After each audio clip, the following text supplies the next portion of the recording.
Big Rouge. Owana na lobby.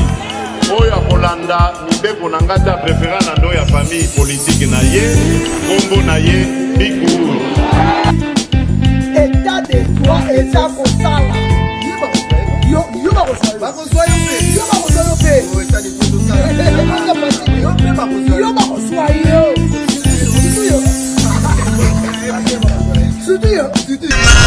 indépendance. Pona nini mboka ya biso ekufi. Mboka ekufi pona moyibi.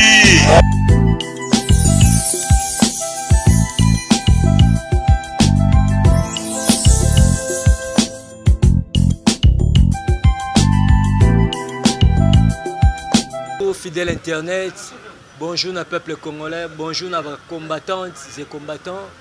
En tout cas, l'actualité est dominée.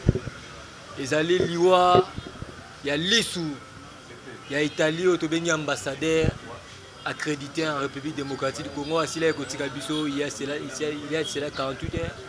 L'actualité est dominée, acte de bravoure.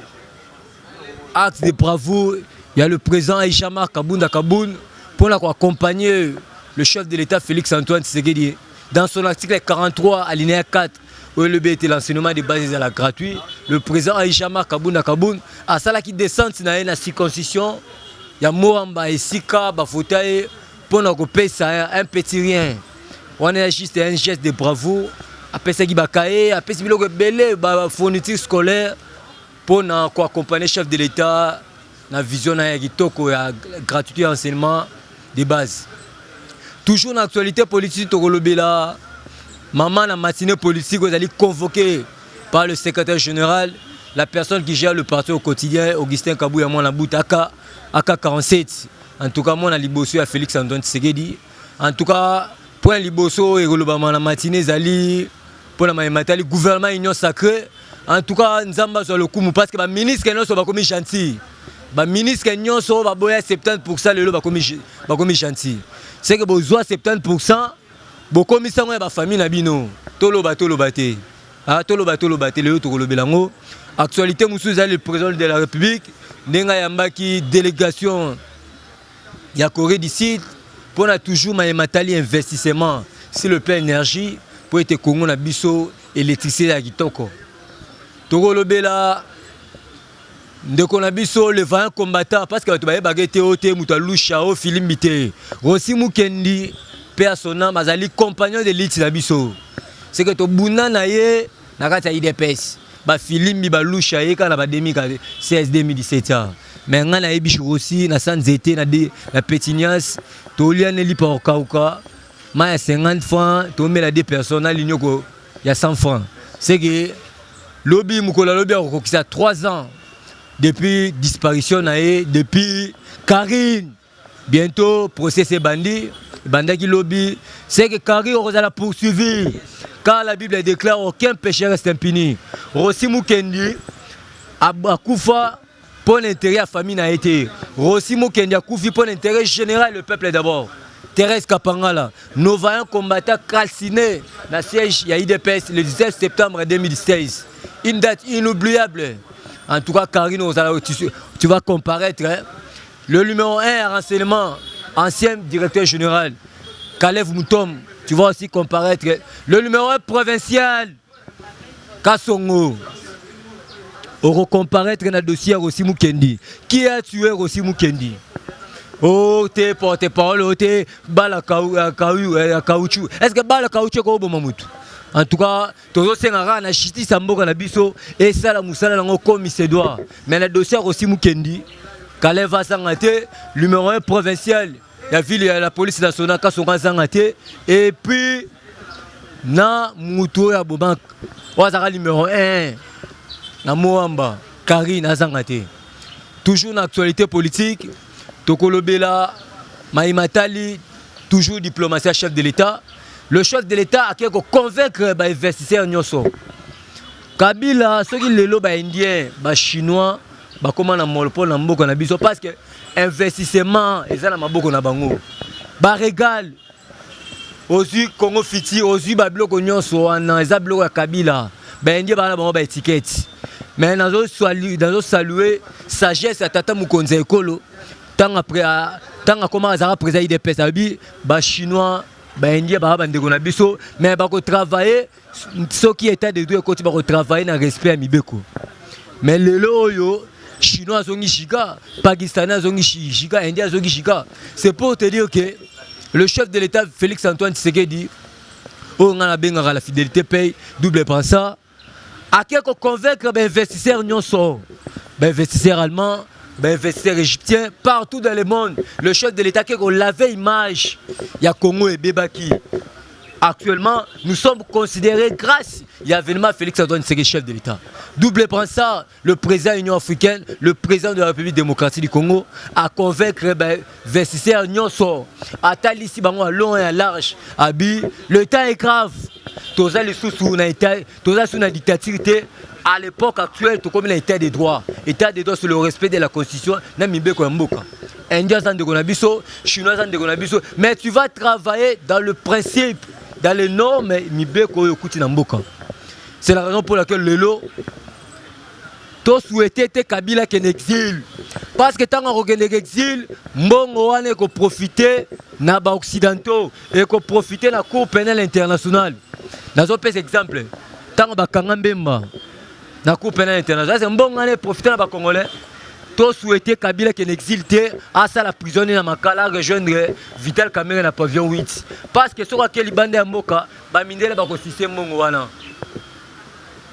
Joseph Kabila pour l'instant à salir voyage, je ne sais pas si on a 40 jours ou 50 jours, il bande à Mboka, mais le chef de l'État en tant que diplomate habité. Parce que l'économie en Mboka et Simbami na Bapaya. Bapaya, c'est la personne de Joseph Kabila Kanambe. Le chef de l'État, il est en train de nier qu'on l'avait toujours image. Parce que concurrence loyale les ala. Ceux qui sont chinois, Bazali, Égyptiens, Bazali, Balma, Bazali, ne ko sala été Mboka na biso tout moment. Mais ceux qui sont dans concurrence loyale Gozalate. Peuple congolais, combattantes et combattants, vous souhaitez Kabila sa la prison à Makala, exil et profiter de la biso. Lui, Torolobela Liwa, il y a ambassadeur italien accrédité à la République démocratique du Congo. Nous avons expliqué l'opinion nationale et internationale. Boye a été un diplomate, Azana a place inaye, Oya Koki Konyatate. Admettons dans la ville province de Kinshasa, un diplomate, un diplomate, c'est que limite, c'est aussi qu'il y a une ville type Matete, des places, Mayanjili, des Kaboli, un diplomate à Kosukawana.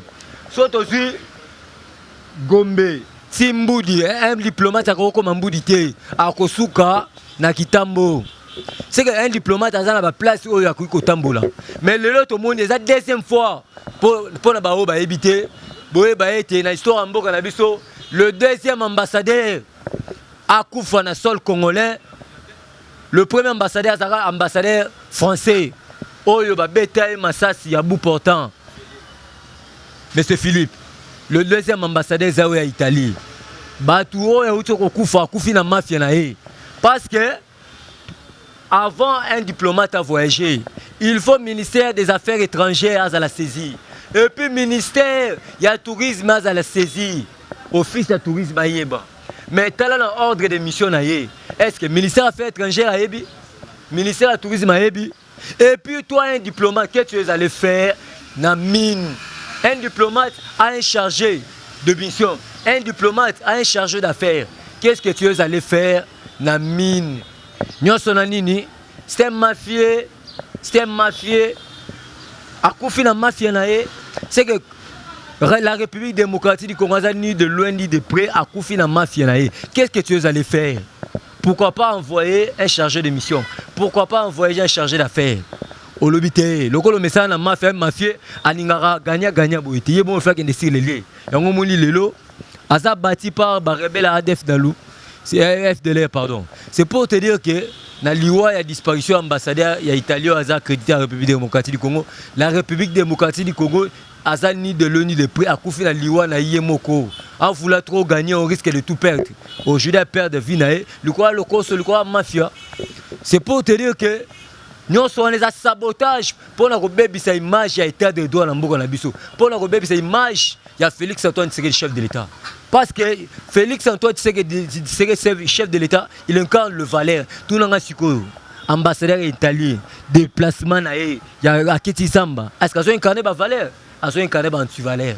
C'est la raison pour laquelle chef de l'État, Azani de l'ONU de près, toujours rendre hommage à l'Iwa. Parce que la mort, ils ont pour la moutounios. Mais l'Iwa est Koufi, ils ont dépendre de la famille naïe, na mboka na biso, mboka na bango. Biso toujours ni de loin ni de près.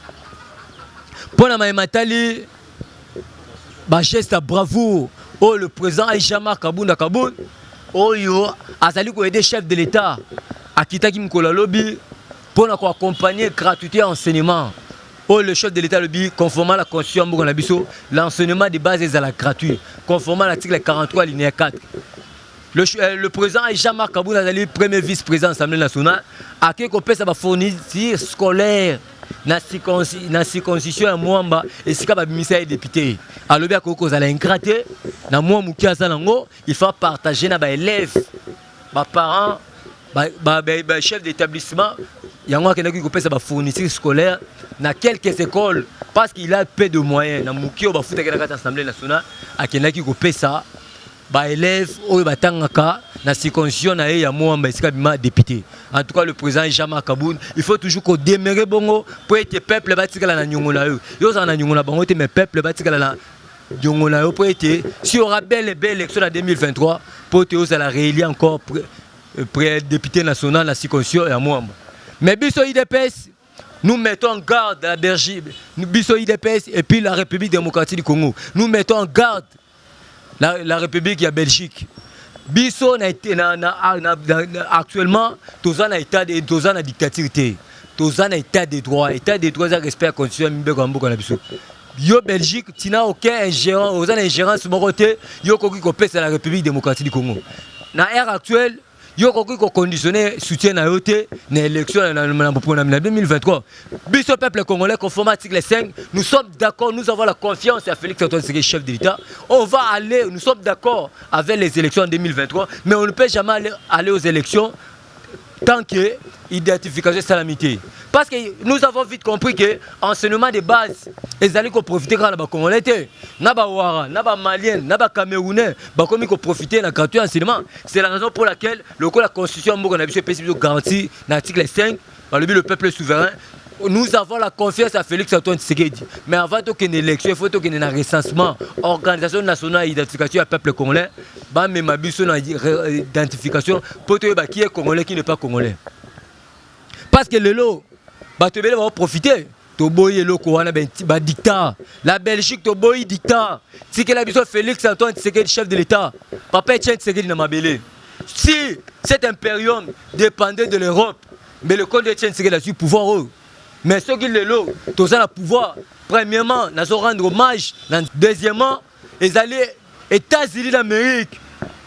Oh, ils ont sali le tous au pouvoir. Grâce, il y a le président sortant, Donald Trump, Basala était le tous dans le pouvoir. C'est que Bino Belgique, Bozan a dictat moroté, au Boro, Ropes Sanabiso. C'est que nous avons la confiance à Félix Antoine Tshisekedi. Parce que ce qui manquait dans ce pays, c'est la volonté politique. Nous avons un président qui a la volonté politique. Botika dictateur. C'est que nous, le peuple congolais, nous soutenons à 100% Félix Antoine Tshisekedi. Pour Nabiso, Toro Bate, Atika na eti liwele le Kabule Soka liwa. Mais le quoi toi démocrate, Félix Antoine Tshisekedi fera 2 mandats, Kabunda Sali 50 mandats. Si n'enga pas encore président de la République. Comprenez? C'est que le pouvoir n'est qu'à jamais Kabunda Lobara. Il dépêche au pouvoir aujourd'hui, il dépêche au pouvoir demain, il dépêche au pouvoir éternellement. Toujours dans l'actualité politique, le lundi mercredi, Mukolo Oyo, Tobanaki Kozela. Ancien Premier ministre, ancien ministre à Finances, l'homme à cravate rouge, Augustin Matata Pogno, à qui on répondre la cour d'appel, la grande instance à Gombe, par rapport, il y a détournement. Parce que l'inspecteur général Salah de Moussa Nahe, inspecteur général de la finance Gilles Alingé de Salah de Moussa Nahe, il y a eu détournement dans l'affaire Yaboukanga Lonzo. C'est la raison pour laquelle aujourd'hui, Matata Pogno, l'homme à cravate rouge, a qu'à comparaître devant le juge. Mais il a compris qu'il est acquitté ou il n'est pas acquitté. compétence ou on a la responsabilité des juges. En tout cas, Matata Pogno, et là on a ébi, tu seras condamné. Au rejoindre le ancien directeur général, il y a RVL comme Bilingue, au rejoindre ancien directeur chef de l'État, Vital Kamerhe, au rejoindre Belé dans la prison pour le détournement des deniers publics. Pourquoi pas Bamaro Sazalaki, directeur général, il y a Sokok, il y a Bablo Moé, infrastructure. C'est pour te dire que l'État des deux alliés comme ça, la Mouksala, tous ont fini dans le passé, même Bao, ça devient une union sacrée. Soko Boma Moutou, au Boto le Pang en Batou, Yeba était union sacrée, et Zali. Bigurumi, Oana Nalobi, Oya Polanda, Nibeko Nangata préférant dans la famille politique naye, Combo naye, Bigurumi. État des droits et ça qu'on sala.